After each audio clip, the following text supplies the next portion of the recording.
Right, muri yeZimbabwe kusangana kwatiri kuita zvekare pano paHatsirari 263 pano pandokuzivisai manews updates ezvinhu zviri kuitika munyika yedu yeZimbabwe. Kana uchiri munyowani pa this YouTube channel yokusubscribe mahara and turn on that notification bell.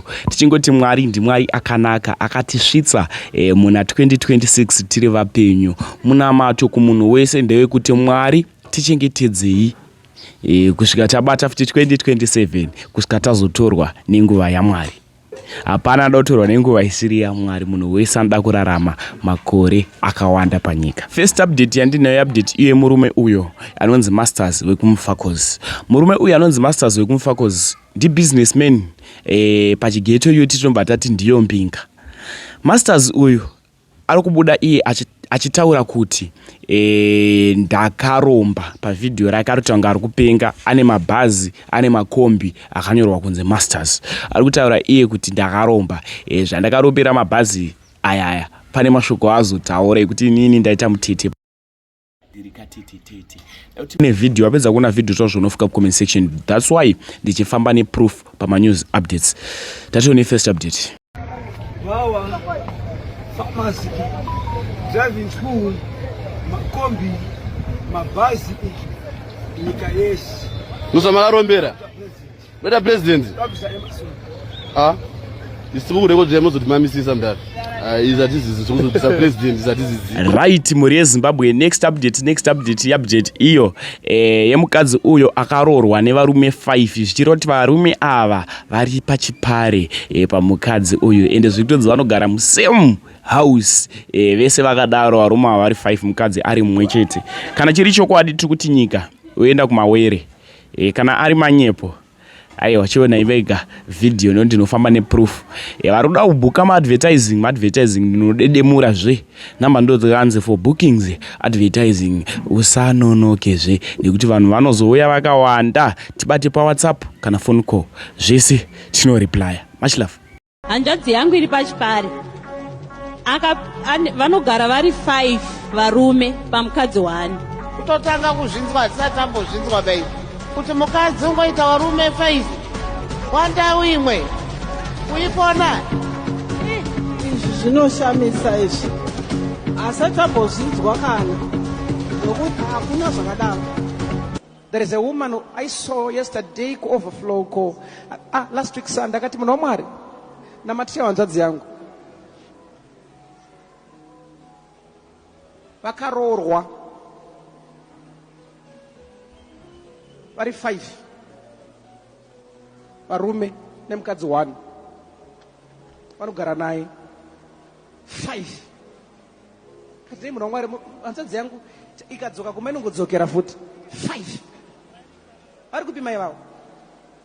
Mwana wedu wesangano ndikati imi musadaro zvikanzi munhu waMwari hanzvadzi yangu vakaroorwa vari 5 vanogara nemurume wavo vakaroorwa vari 5 nemukadzi vane barika remukadzi vari kupi mamai vavo. Yes, she's here, man of God. Vanorufunga ndiri kunyepa nyaya iri panapa vamberere maoko vachiuya.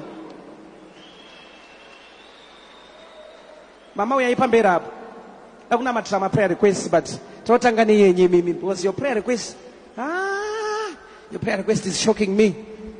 Pamakataura ndakafunga kuti ngavadzoke next week. Mama, give a microphone to our mother. Taura nyaya tinzwe mama. Hanzvadzi yangu iri pachipare. Mati amai. Hanzvadzi yangu iri pachipare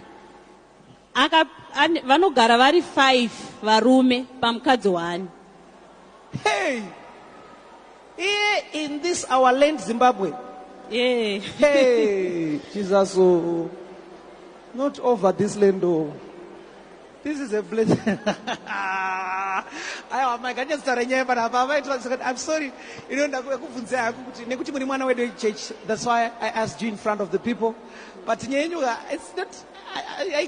What are you saying? Yes, sorry. Thanks, all right. Thanks. Vari kugara vari 5 varume pamukadzi 1. Hanzvadzi yenyu? Zvekuti akambouya kumba kwemukoma muhombe akamborara kumba kwemukoma muhombe hanzi anotovhumuka kuti soko wangu ari kupi otomhanya usiku ihwohwo kuna soko kuti anani izvezvi panenge pachitori vanogara vari 5 mumba. vanogara vari 5 saka mumwe anenge achibika, mumwe ari kubhedroom, mumwe ari kusuka, mumwe ari kuwacha, mumwe ari kuchera, vanongoita mabasa akasiyana siyana. Hey, is this true? Guys,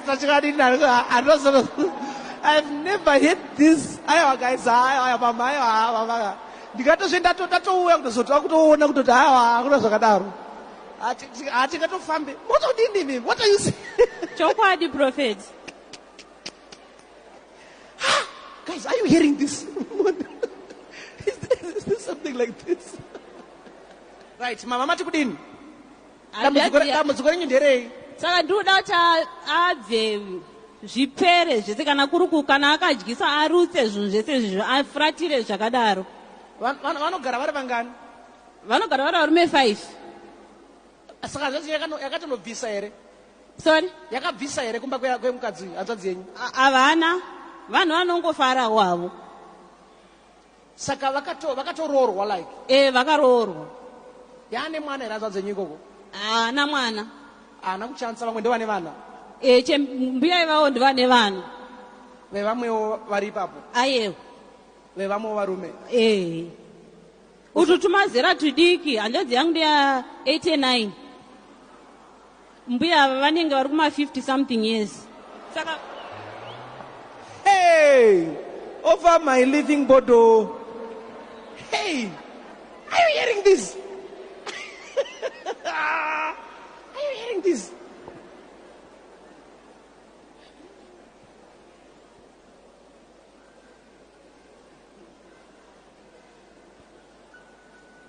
I can't believe this. Oh!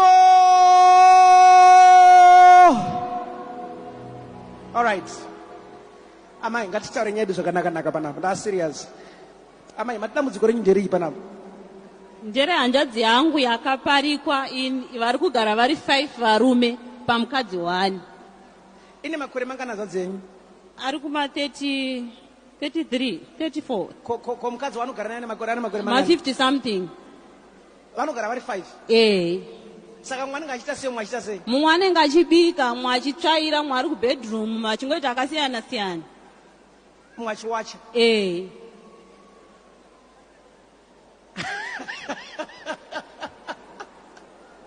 Sorry mama, nyenyi inodzisa tsitsipo sentsva dzinorwadza. Kwamuri zvinorwadza but kwatiri suka. Asi tamudzwa zvakadaro isusu. Isusu ameno. Amen, pana mudzwa zvakadaro. Huh? Anyone who eat things like that? Huh? Akamudzwa zvakadaro simudza roko. Kana kurarama mune zvakadaro simudza roko. Akuna zvakadaro. Mune hanzvadzi yenyu futi.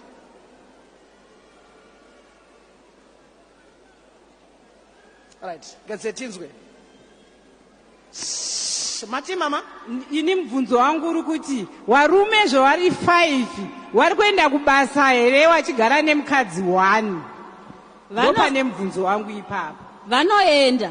Saka anenge ane mari yakawanda, ndofunga vanobvunza kuti ane mari yakawanda ndiani? Ndianenge ari kubedroom. Vasina ava vanenge vari kuwacha nekubika.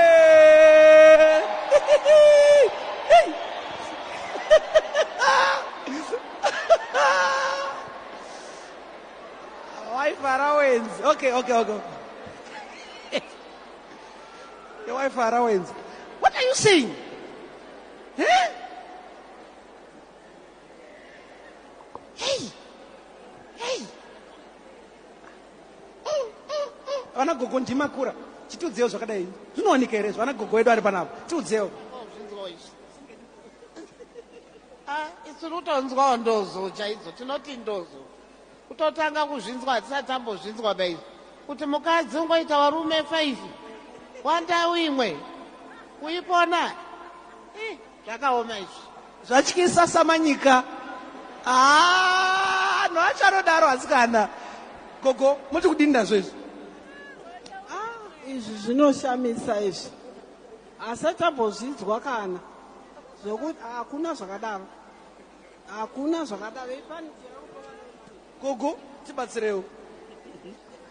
handisati ndambozvinzwa muupenyu hwangu kusvika eji yandiri yezvinoiti 71 handisati ndambonzwa zvinhu zvakadaro.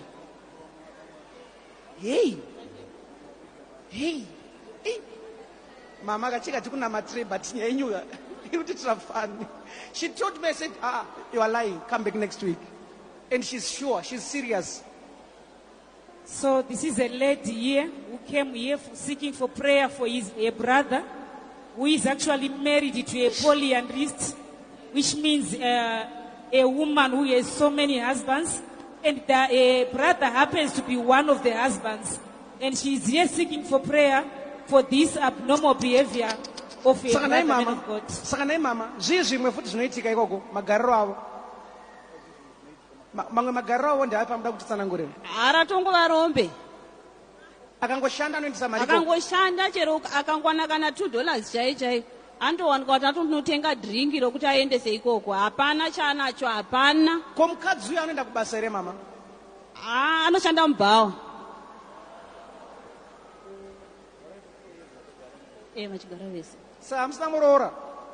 Tiri kutomuda. Iyeye muroora yeye. Aiwa kwete uyu. Todawo mumwe anenge wezerawo rake.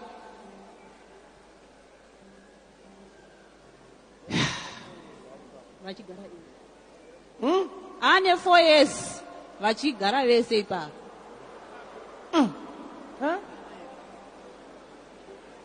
Toda kunzwa kuti vane vana here mai ava kana variko mabhedhi ari kushandisa senemuipi? Nehanzvadzi yangu havana, nevakomana ivavo vari 5 havana vana. Vantori nevana vavo vakaita kudhara. Apa hapana mwana. Manzisa. Saka ringoriwo bhizinesi asi mukadzi uyu.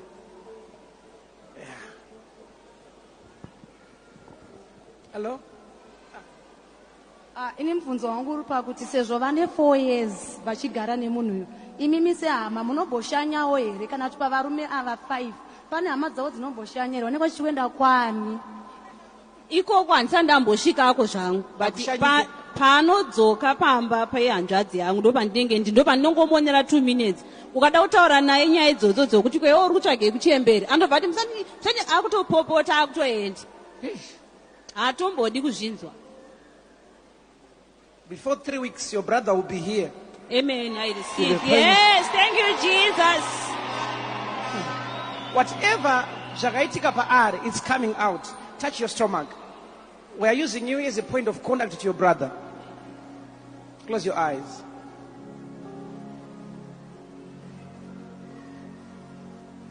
Every spirit fighting your brother, leave your brother now. In the name of Jesus. Thank you, Jesus. I declare his brother is free. Your brother is free. Before 3 weeks, he will be here. In Jesus' name. I call him by fire, by thunder, in Jesus' mighty name. He will come and he will be delivered from that.